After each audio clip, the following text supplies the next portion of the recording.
All right. Hello everyone. This is, I guess, a small showcase of a cannon that I've just made. It's pretty horribly wide for the moment. I will fix that up in the. I'm gonna toggle chat before. Oh mate, there drops the hard R. So anyway, this is a showcase of the PWM toggles, which are essentially toggles integrated into the main clock of your cannon. So you don't need to wire in any more toggles normally, no like lever toggles and stuff. At the moment, it's wired like crap. Um, it's taking a little bit of time to get used to like actually learning how this all needs to go together because it is substantially more complex than or complex knowledge-wise than toggles on normal cannons. But I think it's a really, really cool concept regardless, and I think with a bit more practice, I'll be able to wire this significantly better. So the actual toggle is this repeater here. So you've got 4 preset modes in it, starting with the first redstone tick there, which is dry backstack. So off it goes, and now we're dry backstacking. See, good cannon. Nothing really special about that. It's a 3-set cannon. It's made for a spider, a speeder, something like that. But regardless, hey, it's a dry backstack and it works. Anyway, configuration 2. This is anti-patch backstack. So now you should see, I think it'll cycle through one more shot normally, and now the AP backstack is enabled. There it goes. So it'll clear out the backstack using only the AP for the next shots. So additionally, I'll just clear this block away and I'll show you what it does to a wall. This is particularly useful just for like going between the, whatever the modern regions are, the like the lava spam or the anti 1x1s or whatever you call them, that were big on complex for a while. They've sort of fallen out a bit of fashion, but anyway, off it goes, and then I think one more shot, and now the AP backstack should enable, and you can see it goes all the way through there to the next wall. Easy. So that's AP backstack. Next up is going to be the OSRB. So I've got OSRB wired into the third redstone tick of this repeater. So all you need to do is change that repeater to 3, and now OSRB is enabled. It's a safe toggle repeater, so you can basically toggle this whenever this cannon is firing, and it's always going to toggle safely. You can see there, off goes the OSRB.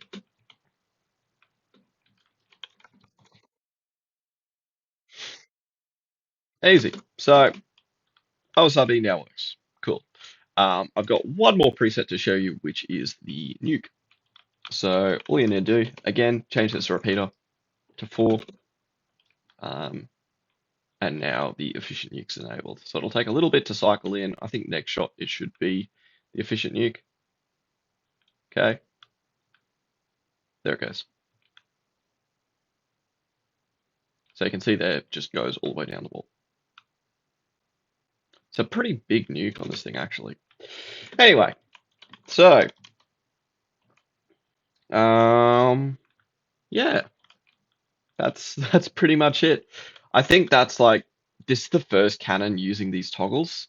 So it's actually like pretty, even though the cannon looks like complete shit at the moment, it's actually quite an innovative little cannon. So anyway, what I'll do now is I'll just show you it just running through a couple of toggles quickly. So let's say we've just hit filters. You want to change to filters. Say you want dry backstack. Boom, you're now dry backstacking.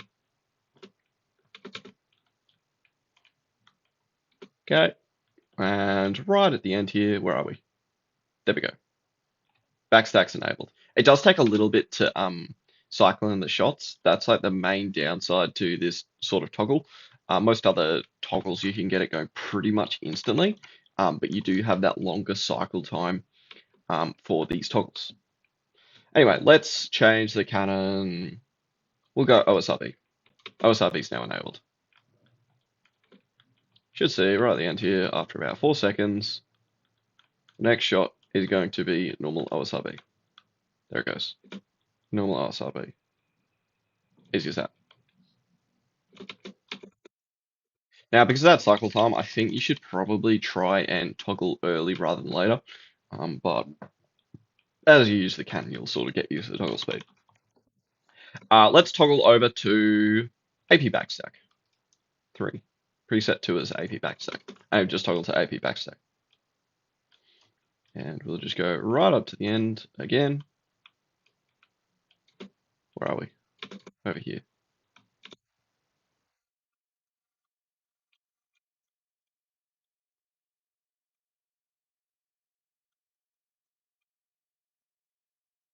I'm actually not sure why it's not. The AP backstack should be breaking that. What are you doing? That's interesting. Yeah, it's in AP backstack, but it seems like something's destroying it. That's not going, that's not going. There might just be like one TNT or something that's just breaking it. No, those are firing. Anyway, a couple more issues to iron out, but that's sort of the gist of this cannon. So this is back to normal backstack, I think.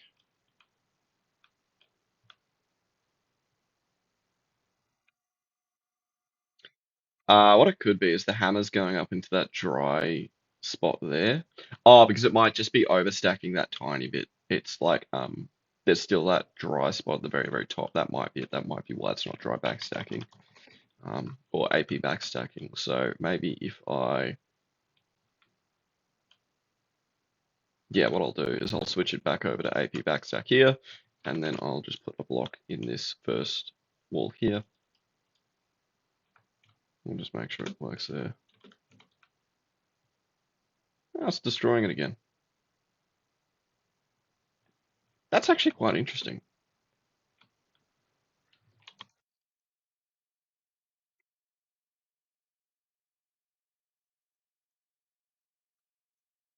So it's hitting that, and then when it's stacking, I'm not sure. That's something to figure out.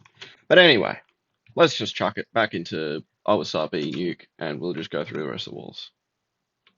So I think next shot, you should see the Nuke fire. There it goes. Where are we? Nick's put in some blocks towards the end.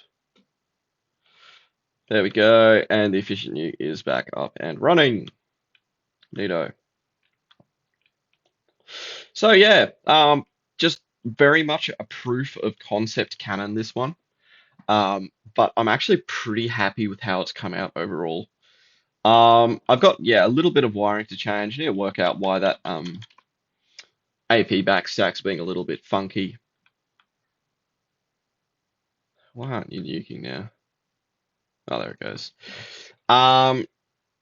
Anyway, yeah, so that's it. That's the proof of concept. I'll release this cannon later on in the afternoon. We'll make sure it all works on a speeder, a spider, whatever. And yeah, that's pretty much it. So thank you to Nix for helping me clean off a bit of the rust with this cannon. But yeah, hopefully you enjoyed, and I'll catch you later.